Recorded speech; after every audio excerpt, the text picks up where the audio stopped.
하나님 아버지, 오늘도 주님 앞에 나아가 우리의 마음을 고백하고 또 우리의 모든 고난과 어려움을 고백할 때에 주님이 만지시고 주님이 위로하여 주실 것을 믿고 감사를 드립니다. 가난한 심령으로 나아가는 자들마다 천국이 젖을 것이라 말씀하셨던 것처럼 오늘 우리도 주님 앞에 기도로 엎드릴 때에 우리 안에 평안이 임하고 참 기쁨의 천국이 임하는 역사가 있게 하여 주시옵소서. 그러기 위해서 하나님의 음성 곧 말씀을 듣고자 합니다. 우리의 귀를 여시고 우리의 마음을 준비시키셔서 오늘 우리의 마음 가운데에 하나님의 음성이 또 주님의 뜻이 들려오게 하여 주시옵소서. 오늘도 말씀을 붙잡고 기도할 때에 주님 앞에 어린아이처럼 떼쓰는 기도가 아니라 하나님의 마음을 시원하게 하는 장성한 정말 성숙한 기도가 되길 원합니다. 주님께서 오늘 기도의 시간 가운데 우리의 고백 가운데 함께하여 주시옵소서. 그러나 우리의 상황 가운데 주님 앞에 기도해야 할 많은 제목들을 가지고 또한 나아갑니다. 우리 가정마다 여러 기도 제목들 주님 누구보다도 가장 잘 아시오니 가장 필요한 것들로 채우시고 주님께서 도와주시옵소서. 또한 코로나로 인해서 어려운 사업장이 있습니까? 또 어려운 일터들이 있습니까? 주님께서 위로하시고 또 주님께서 피할 길을 내시고 주님께서 일으켜 주시옵소서. 또한 육신의 어려움으로 인해서 고통받고 있는 우리 성도들이 있습니까? 주님 불쌍히 여기시고 긍휼히 여기셔서 주의 손으로 안수하시고 만져 주시옵소서. 그리하여서 마음의 병뿐 아니라 정말 육신의 병 모두가 온전히 치유되는 역사가 이 아침에 있게 하여 주시옵소서. 오늘도 주님 앞에 부르짖는 간구에 주님께서 신실하게 응답하여 주실 줄 믿고 예수 그리스도 이름으로 기도하옵나이다. 아멘. 우리 찬송가 455장 함께 부르겠습니다.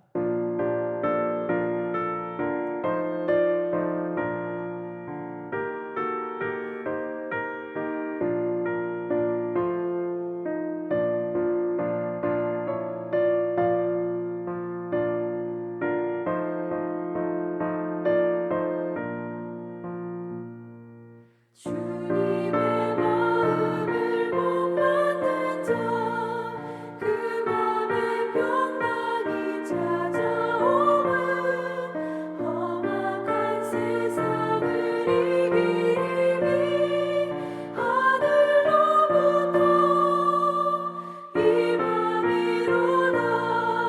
주님의 마음 본받아 살면서 그거룩하신 나도 이루리. 주 모습 내 눈에 안 보이면 그 음성 내게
하나님의 말씀 갈라디아서 4장입니다.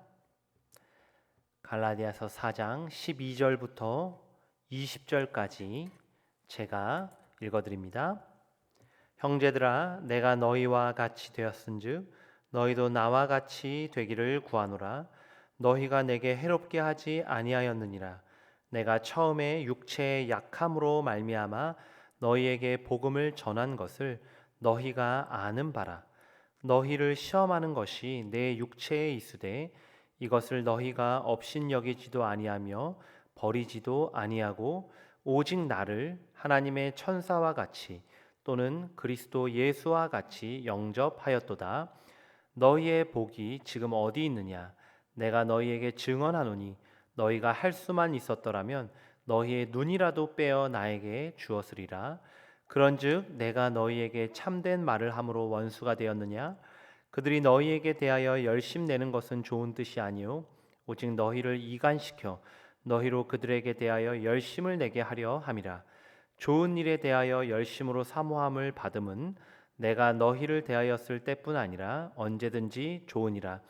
나의 자녀들아, 너희 속에 그리스도의 형상을 이루기까지 다시 너희를 위하여 해산하는 수고를 하노니 내가 이제라도 너희와 함께 있어 내 언성을 높이려 함은 너희에 대하여 의혹이 있음이라. 아멘. 복음 안에 주어진 관계와 열심이라는 제목으로 말씀을 나누도록 하겠습니다. 오늘 보면 바로 앞에까지는 바울이 거짓 복음에 대한 반박을 주로 말씀했는데요. 그러면서 참된 복음을 확증해 줬습니다. 반면에 오늘 본문에서는 복음의 내용이라기보다는 갈라디아 성도들과의 관계에 초점을 맞추고 있습니다. 바울은 해산하는 수고로 성도들의 믿음을 다시 세우고자 한다 말씀합니다. 12절에 보면 바울은 갈라디아 성도들에게 형제들아 이렇게 부르고 있는데요. 또 19절에는 나의 자녀들아 이렇게 부릅니다. 바울은 갈라디아 성도들을 그리스도 안에서 정말 참 가족이라 여기고 있는 거죠. 특별히 바울이 자신을 영적인 아버지로 또 갈라디아 성도들을 영적인 아들의 관계 이렇게 묘사하는 것은 그만큼 친밀하고 깊은 사랑을 드러내고 있는 그런 표현입니다. 바울은 12절부터 14절까지는 자신과 갈라디아 성도들이 얼마나 친밀한 관계였는지를 회상하는데요. 바울은 유대인이었지만 사실 이방인의 사도로서 그들과 같이 되었습니다. 여기서 그들과 같이 되었다라는 것은 바울은 유대인이지만 율법으로 이방인들을 구속하는 복음을 전하지 않았다라는 뜻입니다. 그러니 갈라디아 성도 너희들도 나의 이 복음, 율법으로 구속하지 않는 이 자유의 복음을 따르라는 권면입니다. 그러면서 바울은 갈라디아 성도들에게 처음 복음을 전했을 때를 떠올리는데요. 13절에 보면 바울이 성도들에게 복음이 전할 때 나의 육체의 약함이 있었다 이렇게 말하는데요. 육체의 약함. 이 사도행전 14장 19절에 보면요. 바울이 1차 전도 여행 중에서 루스드라에서 유대인들에 의해서 돌에 맞아 죽을 뻔한 일이 발생합니다. 하지만 하나님의 기적으로 살아나서 바울은 다시 일어나 복음을 전하죠. 이렇게 아픈 가운데서도 육체의 약함 가운데서도 그는 성도들의 마음을 굳게 하면서 너희도 나와 같은 이러한 많은 환난을 겪어야 한다라고 가르쳤습니다. 이게 사도행전 14장 22절에 나오죠. 아마도 오늘 본문 14절에 말씀하는 너희를 시험하는 것이 내 육체에 있으되라는 말이 이 사도행전의 이 상황을 말하는 것이라고 예상이 됩니다. 하지만 그 시기에 박해로 죽다 살아난 바울의 복음을 갈라디아 성도들은 오히려 업신여기지도 않았고 버리지도 않았다 이렇게 말씀하는데요. 사도행전에 보면 그들이 오히려 바울의 복음을 영접하고 제자가 되었다 그렇게 기록하고 있고요. 오늘 본문에서도 그 갈라디아 성도들이 바울 자신을 천사와 같이 그리스도 예수와 같이 영접했다 말씀합니다. 하지만 불행하게도 바울이 편지를 쓰는 이 시점에서는 이 모든 신뢰 관계에 굉장히 큰 위기가 발생했던 겁니다. 15절에 바울은 이렇게 묻습니다. 너희의 복이 지금 어디 있느냐? 여기서 복이라는 것은 이전에 누리던 바울과 갈라디아 성도들 간의 깊은 신뢰와 사랑입니다. 바울은 이전에는 그들의 눈이라도 빼어줄 정도로 그들이 자신을 사랑했다 고백하죠. 그러나 16절에 의하면 현재는 바울과 성도들이 거의 원수가 될 지경에 놓여 있습니다. 거짓 교사들이 바울이 전한 참된 복음이 잘못된 복음이라고 이간질했기 때문입니다. 오늘 우리에게도 부모와 자식, 형제 이런 가족만큼 친밀한 관계, 소중한 관계가 없죠. 그런데 예수님은 주 안에서 그리스도인들이 바로 이러한 가족, 형제, 자매라고 선언하십니다. 오늘 우리 정륜 공동체는 얼마나 서로를 가족으로 대하며 깊이 사랑하고 있습니까? 이 시간 주 안에서 한 몸 된 형제 자매요 가족임을 다시금 마음에 깊이 새기시길 바랍니다. 오늘 우리도 때로는 대인관계의 갈등을 겪게 되는데요.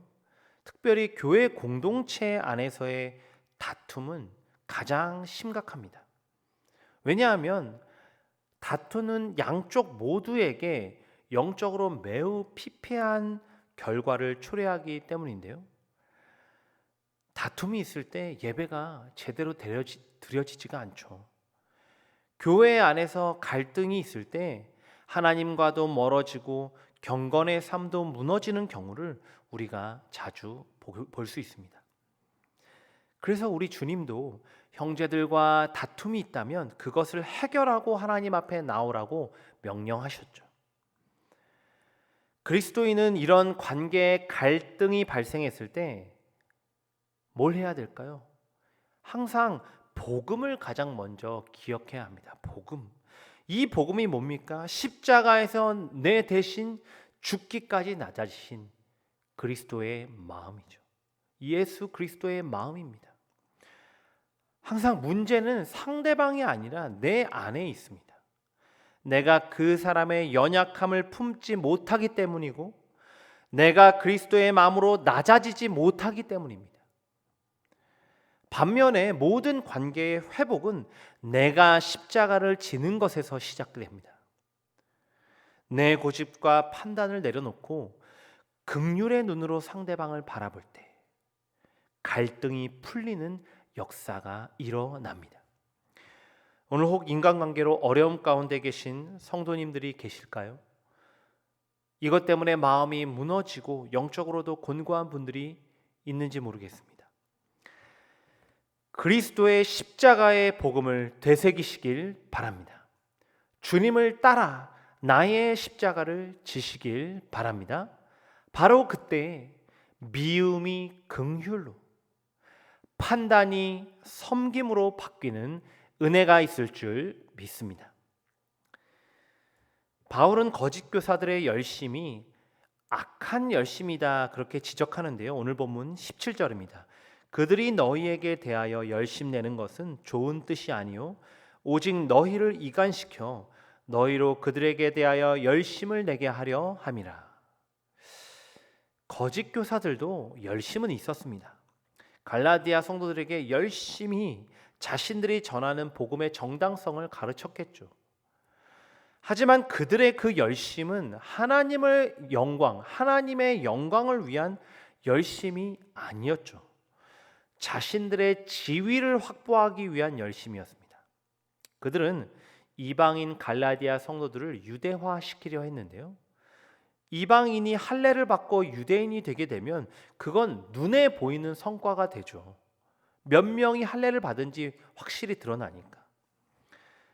그들은 바울의 복음을 폄하하면서 바울과 갈라디아 성도의 관계를 이간질합니다. 그리고 바울의 제자였던 그들을 자신들의 제자로 삼아서 그들 스스로의 지위와 덕망을 드러내려 한 것이죠. 바울은 이런 잘못된 열심으로부터 돌아서라 말씀합니다.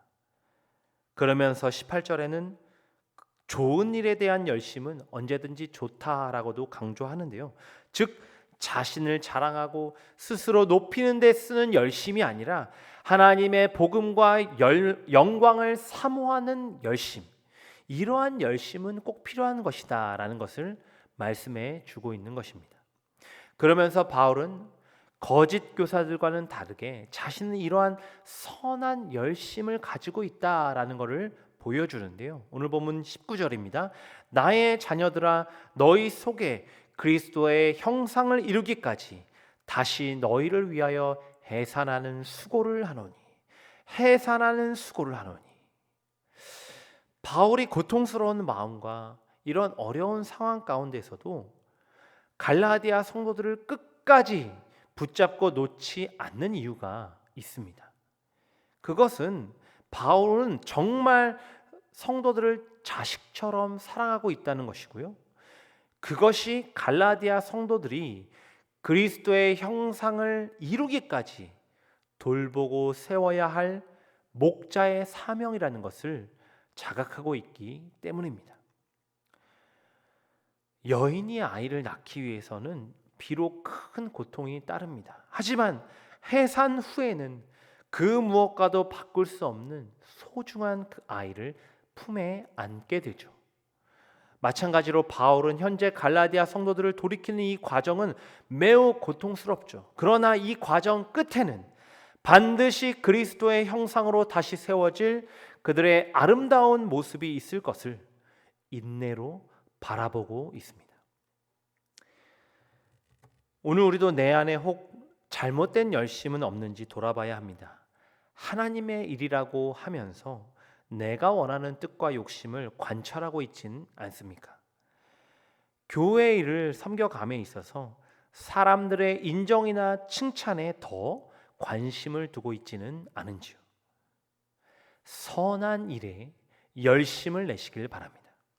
나는 낮아지고 주님만이 높아지는 그 섬김으로 살아가시길 바랍니다. 바로 그때 내가 받는 칭찬과 영광이 아니라 오직 그리스도의 복음과 하나님의 영광이 드러날 줄 믿습니다. 이런 선한 일의 가장 대표적인 일은 영혼을 돌아보는 사역이죠. 영혼을 돌아보는 사역. 주님이 내게 맡기신 그 사람이 있다면 해산하는 수고로 그들을 끝까지 섬기시길 바랍니다. 오직 기도로 긍휼과 사랑의 마음을 구하시길 바랍니다. 바로 그때 우리가 우리의 그 헌신과 섬김을 통해서 바로 그 사람이 그리스도의 형상으로 세워지고 그리스도의 장성한 분량의 한 사람으로 자라갈 줄 믿습니다. 오늘 하루도 이 복음으로 충만하여서 주변 사람들에게 겸손과 섬김으로 그리스도의 향기를 드러내는 저와 여러분이 되길 주님의 이름으로 간절히 축원합니다. 기도하겠습니다. 하나님 아버지, 오늘도 바울이 목 놓아 외치는 것은 정말 하나님 안에서 그들의 영혼을 사랑함으로 품고 또 그들의 정말 영적인 유익을 위해서 열심을 내고 있다라는 것입니다. 오늘 우리가 교회 안에서 혹 갈등의 관계가 있습니까? 마음에 미움이 있습니까? 다툼이 있습니까?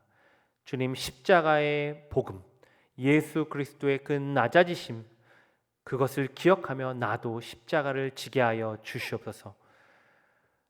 나를 위해서 그 사람을 바꾸는 것이 아니라 내가 그 사람을 긍휼히 여기고 불쌍히 여기며 품어주는 은혜가 있게 하여 주시옵소서. 또한 더 나아가서 정말 해산하는 수고로 정말 내게 맡겨주신 영혼을 끝까지 돌보는 그 열정이, 그 열심이 있게 하여 주시옵소서. 그리하여서 우리가 긍휼과 사랑으로 끝까지 맡겨진 영혼들을 사랑으로 품을 때에 그 예수 그리스도의 은혜의 복음과 하나님의 영광이 드러나는 역사가 나타나게 하여 주시옵소서. 감사드리며 예수 그리스도 이름으로 기도하옵나이다. 아멘. 하늘에 계신 우리 아버지여, 이름이 거룩히 여김을 받으시오며 나라가 임하시오며 뜻이 하늘에서 이루어진 것 같이 땅에서도 이루어지이다. 오늘 우리에게 일용할 양식을 주시옵고 우리가 우리에게 죄 지은 자를 사하여 준 것 같이 우리 죄를 사하여 주시옵고 우리를 시험에 들게 하지 마시옵고 다만 악에서 구하시옵소서. 나라와 권세와 영광이 아버지께 영원히 있사옵나이다. 아멘.